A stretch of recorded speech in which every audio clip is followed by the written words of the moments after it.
Bismillahirrahmanirrahim. Bienvenue mes chers amis dans un autre cours orthopédie. Notre intitulé aujourd'hui c'est la fracture bimalléolaire, un cours très important dans votre préparation. C'est la troisième fracture par ordre de fréquence bien sûr, après la fracture de l'extrémité inférieure du radius et deuxièmement la fracture du col fémoral, ou plutôt la fracture de l'extrémité supérieure du fémur. C'est le cours du docteur Maghri. Toujours les liens, tous les supports sont disponibles dans la description.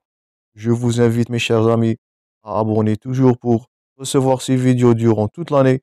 Et je demande de votre part le maximum de j'aime et de partage afin que ces vidéos atteignent le maximum des étudiants le plus tôt possible.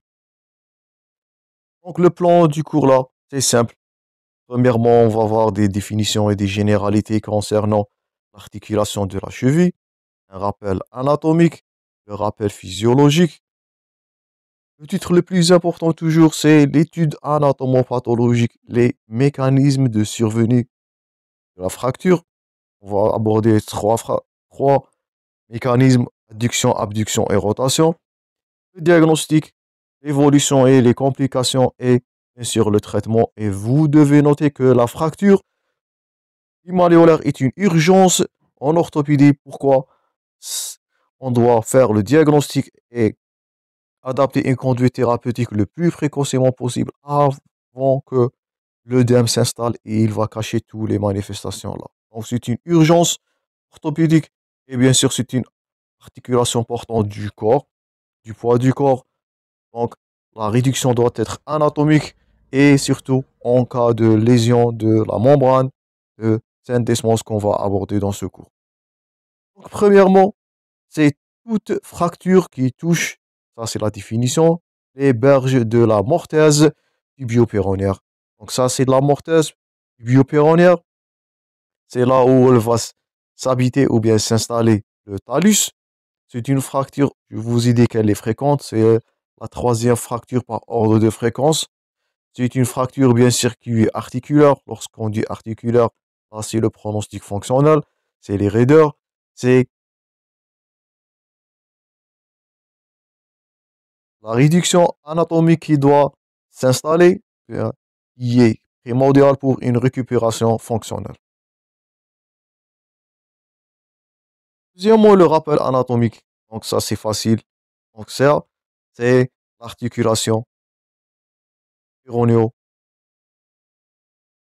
ou bien talocrurale. Donc elle est formée par la pince de la malléole. Donc elle est formée par de la malléole interne. C'est la tuberosité du tibia. Là, c'est de la malléole externe, le fibula. Et bien sûr, là, c'est le plafond de la mortaise où il va s'installer l'astragale ou bien le talus. Donc, ça, c'était un petit rappel anatomique concernant l'articulation du cheville. Et bien sûr, là, on note une multiplicité de structures capsulo-ligamentaires. Il y a de multiples ligaments, des ligaments latéraux, et de ligaments latéraux internes et externes. Et on n'oublie pas les ligaments de syndesmose. Syndesmose, ce sont les ligaments qui vont joindre les deux os de jambes, c'est le tibia et du pyrénées qui sont associés par les ligaments de la syndesmose ou la luxation ou bien la rupture de ces ligaments-là, elle va retentir avec du mauvais pronostic concernant le fonctionnement de l'articulation.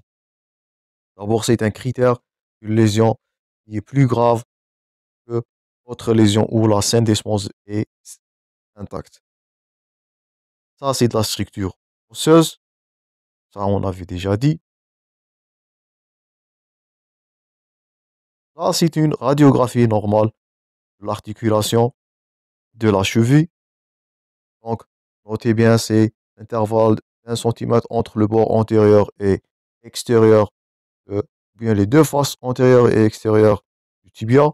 Là, en avant, bon, ça c'est de l'ombre du bord interne, plutôt du bord antérieur, le bord antéro-externe du tibia. Et là, en derrière, c'est le bord postéro-externe du tibia. Et là, vous voyez, c'est une articulation qui est saine. Ah, c'est une articulation physiologique. Donc, là, premièrement, les structures osseuses de l'articulation du cheville. Deuxièmement, là, les structures capsulo-ligamentaires. Donc, c'est les ligaments internes, ligaments latéraux internes, on a trois. On n'oublie pas les ligaments latéraux externes, ça nous fait rappel de l'anatomie. Et on n'oublie pas les structures ligamentaires de la syndesmose, c'est très important, qui ont un rôle de joigner les deux os eux-mêmes. Donc, c'est premièrement le ligament, ça, je vous invite à le noter. Le ligament tibio-péroné antérieur interne. Donc, c'est là, le ligament tibio-péronéo antéro-interne.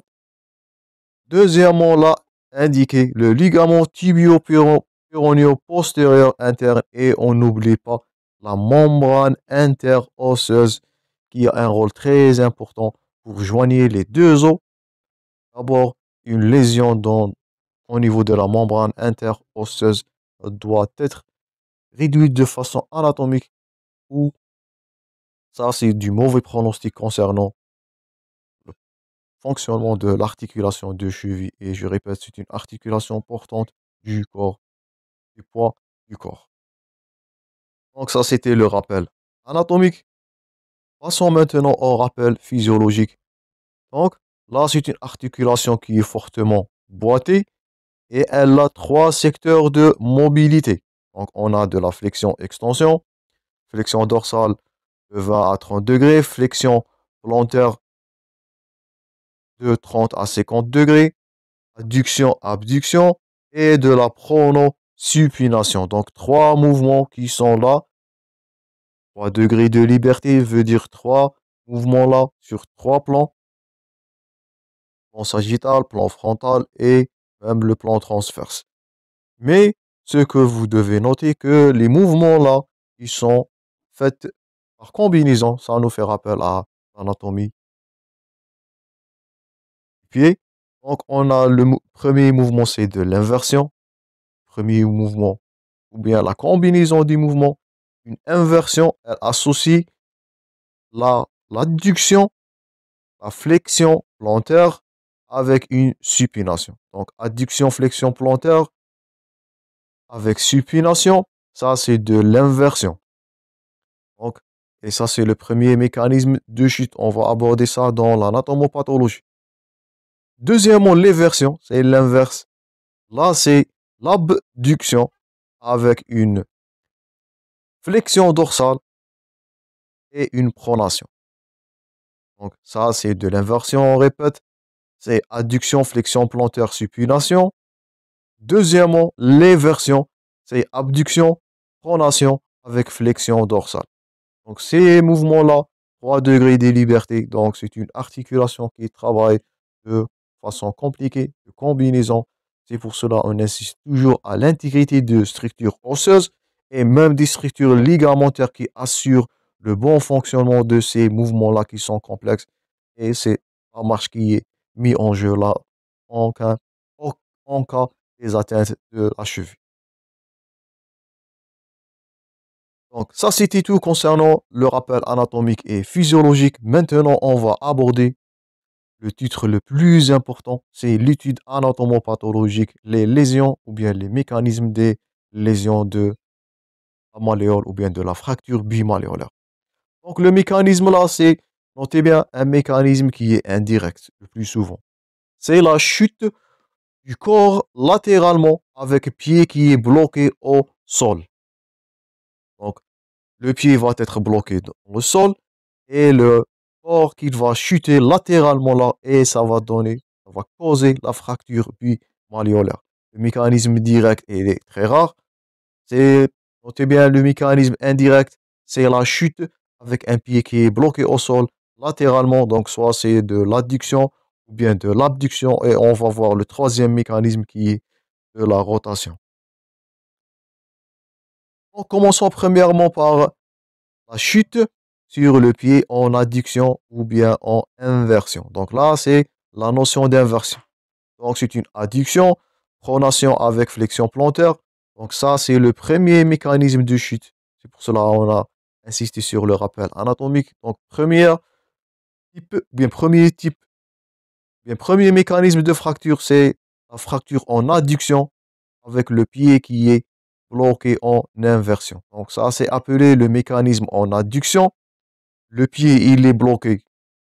On vous voyez là en inversion. Et dans ce mécanisme-là d'adduction, on va noter les lésions élémentaires. Là, je vous invite à les noter dans l'ordre chronologique. Donc, premièrement, notez bien, le pied, il est en adduction et la chute là du poids du corps. Donc, c'est le mécanisme en adduction. Et qu'est-ce qu'il va se passer? Premièrement, c'est la malléole externe qui va subir la première lésion. Donc là, premièrement, la malléole externe, elle va subir la lésion.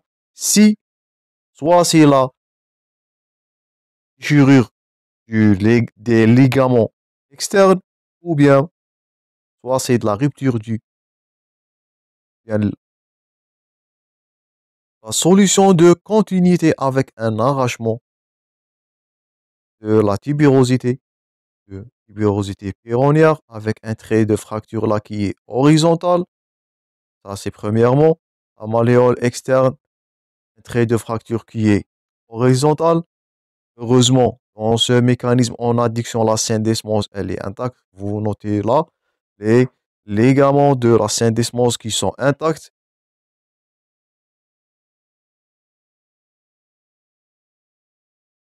Après là, c'est le poids ou bien c'est l'enfoncement du os, ou bien de l'astragale qui va pousser la malléole externe et elle va créer un trait de fracture là dans la malléole interne qui est verticale. Donc on répète, premier mécanisme, fracture en adduction et en inversion. Je vous invite toujours à noter tous ces termes. Et en inversion, chute en adduction. Premièrement, un trait de fracture dans la malléole externe, la tibérosité péronnière.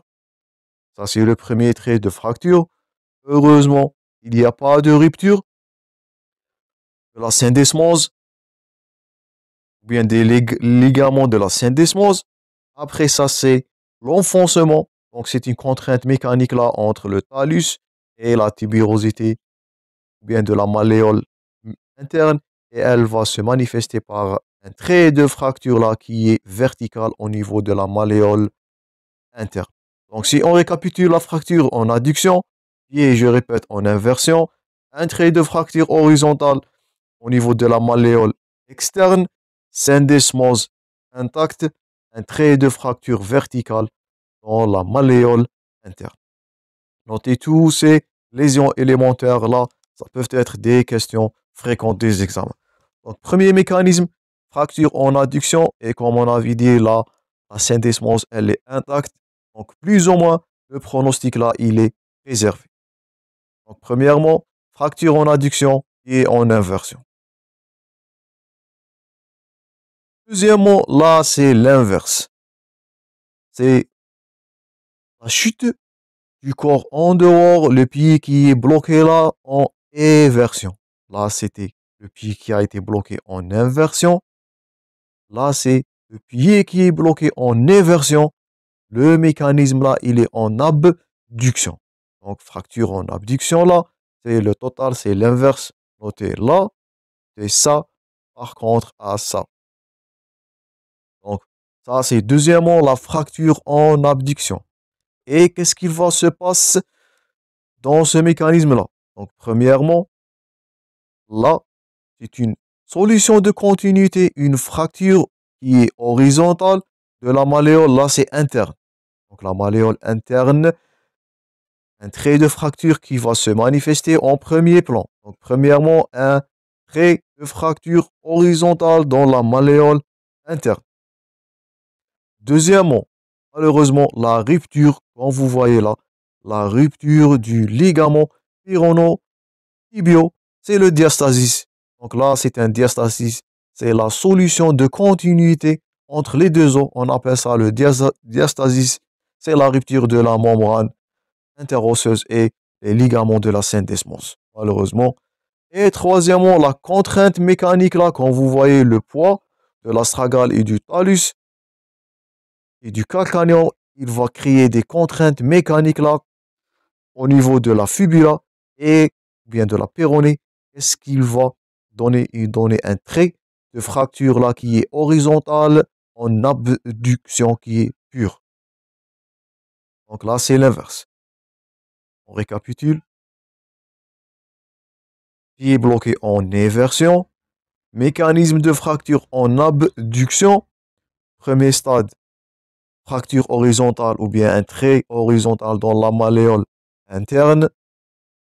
Malheureusement, par contre, la rupture du ligament de la syndesmose, c'est le ligament pérono-tibio qui vont être rompus.